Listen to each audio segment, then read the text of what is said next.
Inflation is going insane. We have rent that goes up. Groceries continue to go up. Everything is going up. Yet I go to church every Sunday and they encourage us to pay tithes and offerings. But I can't even get to the tithes part. Come on. Seriously, I need proof about paying tithes. Is it worth the test? What's up, y'all? Welcome to The Blessed Opinion. I am D.A. Bourne, Christian fiction author, and welcome to another episode. So check this out. I watched this movie. Actually, it's a documentary. It's called The Tithing Project. I'm putting the link right there. It was made by Crown TV. Go check it out. Go subscribe to them. This was a very encouraging documentary. All right. So here's how it went. All right.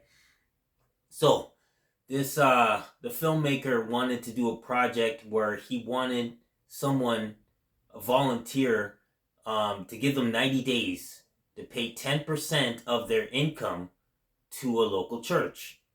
And he put it out there. Nobody was responding. Nobody wanted to do the 90-day test. Go figure, you know what I mean? 10% is a lot of your income, especially when so much people are living paycheck to paycheck. But then, so finally, when he was almost about to not do the project, he did get someone, and it was a single mother, and she was willing to do the project. She doesn't make a whole lot of money.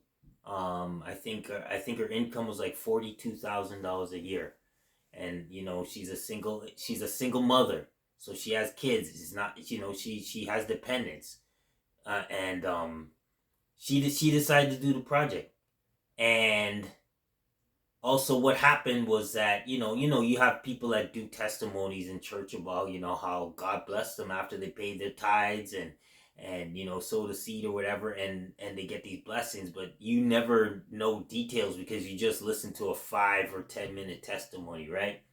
Well, this documentary not only has her going through the 90 days and her paying her bills and going through each week and doing the 10% and all that stuff.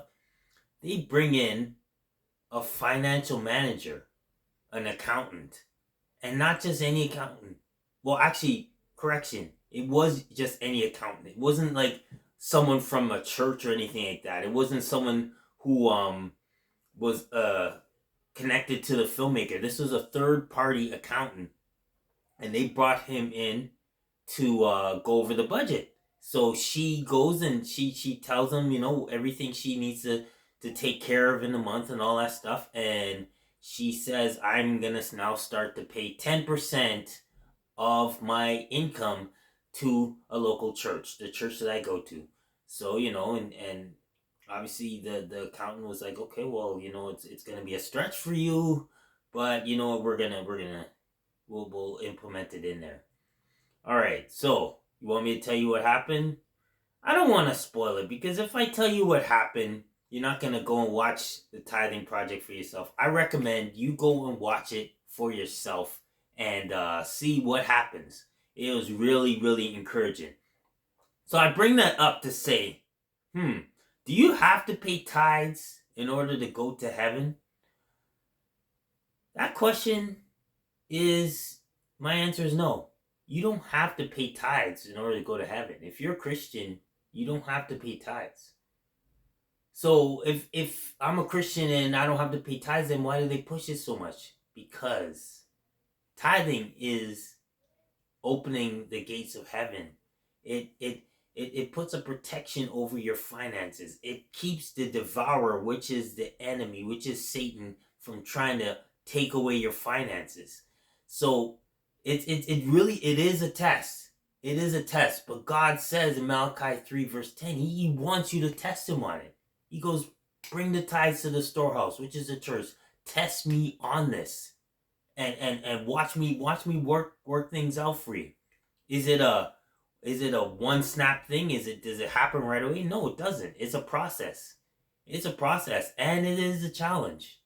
But the main thing is, if you do it, you give that 10%, and you do it as a cheerful giver. Like you're like, I can't wait to give this 10%.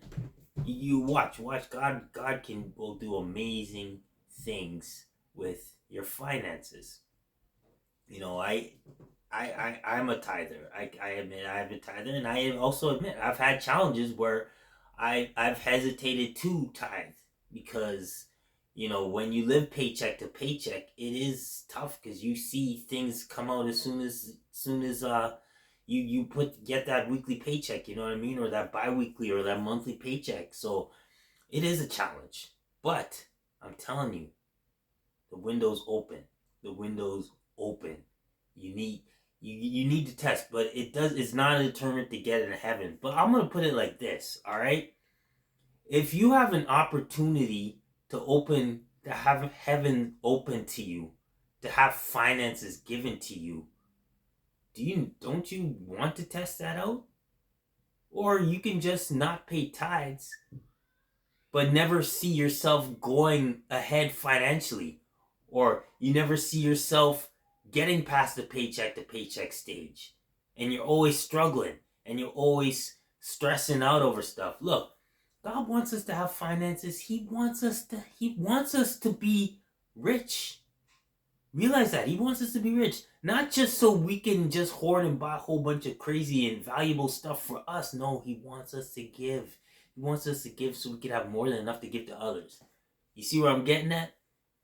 So no, you don't have to pay tithes in order to get to heaven. But if you want to have a greater life on earth, a life with purpose, a life of financial freedom, why not? Why not try the test? You know what I mean?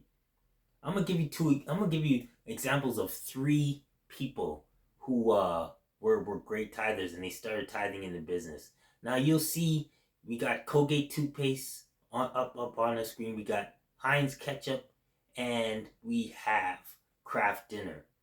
Now, the creators of these, William Colgate, he created Colgate toothpaste. Henry Heinz, he created the Heinz ketchup, and what I mentioned? Yes, James Kraft. These guys started hundreds of years ago, not just decades ago, hundreds of years ago. And I almost say, like 1800, early 1900s, around there. But anyway, they started with their business, and it was just, starting out. They gave a 10% of what they earned. And they continued to give 10%. And God started blessing their business. And check this out. The more God was blessing their business, they raised their tithing. They raised it from 10% to 20% to 30%. And the more they raised their tithes that they gave, the more God blessed their business. Almost to the point where they were given almost 100% of their tithes. Think about it. 100%. Almost 100%. They were giving, but God just continued to bless their business. And now look at today. Look in your home.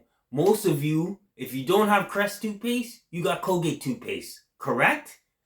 When it comes to ketchup, the majority of homes who have ketchup is mostly Heinz ketchup. They're the number one ketchup brand in the world. And look at Kraft. Look at Kraft. Kraft makes peanut butter. They make a Kraft dinner. They make a whole bunch of stuff. This is from these guys who decided to tithe. And now they're long gone. And their families and their generations continue to live off the wealth. Why? Because they gave. They were tithers. Alright? Now, I could also give you examples of people who you won't even consider believers, but they tithe. Y'all know LL Cool J, right? LL Cool J, he is a hip-hop legend. He is perhaps one of the only rappers who's been around for like 3 decades still making music. Anyway, when he started his music, he gave 10% to the church. He gave 10% of his income. Now, we all know his music. He doesn't do Christian hip-hop. He does, you know his music. It's secular. It's secular hip-hop. But anyway, because he gave 10% of his income from the beginning, nobody has lasted longer than LL Cool J in the music business. He started in the early 80s and he continues to make music. And then when he stopped making, when he also was blessed to be on a television series for 12 seasons, God continued to bless him financially. One other example, how about Kim Kardashian? Now, you know Kim Kardashian, when you see her, it's all about wealth. This woman got money. Her family got money. She be blinging out. She be wearing out like 6-figure watches and dresses and fashion and all that stuff. She got money. Do you know that Kim Kardashian gives 10% of her income to the church? Why do you think she continues to pour well? I don't even know what she does as a career, but anyway, she continues to get blessed because she gives 10%. So what am I saying? Test God on it. Test God on it. There's no pressure, but test God. You know, you want proof about paying tithes. I'm giving you examples, but I'm saying this, and I'm speaking to myself too. You know, every week it's just like, should I pay tithes? But it's better I pay the tithes and trust God with the 90% than not pay the tithes and then continue to struggle and continue to struggle. Does it mean where like I'm financially successful where I want to be? No, not yet. I'm getting there though. I'm getting there. My family's getting there. But you know that's how it goes, man. So tithing, put it to the test. All right, and that's it, man. That's it. Like, subscribe to the Blessed Opinion. Um, just comment, share, whatever you want to do, man. Just continue to support. I appreciate all y'all, and that's it. I am out.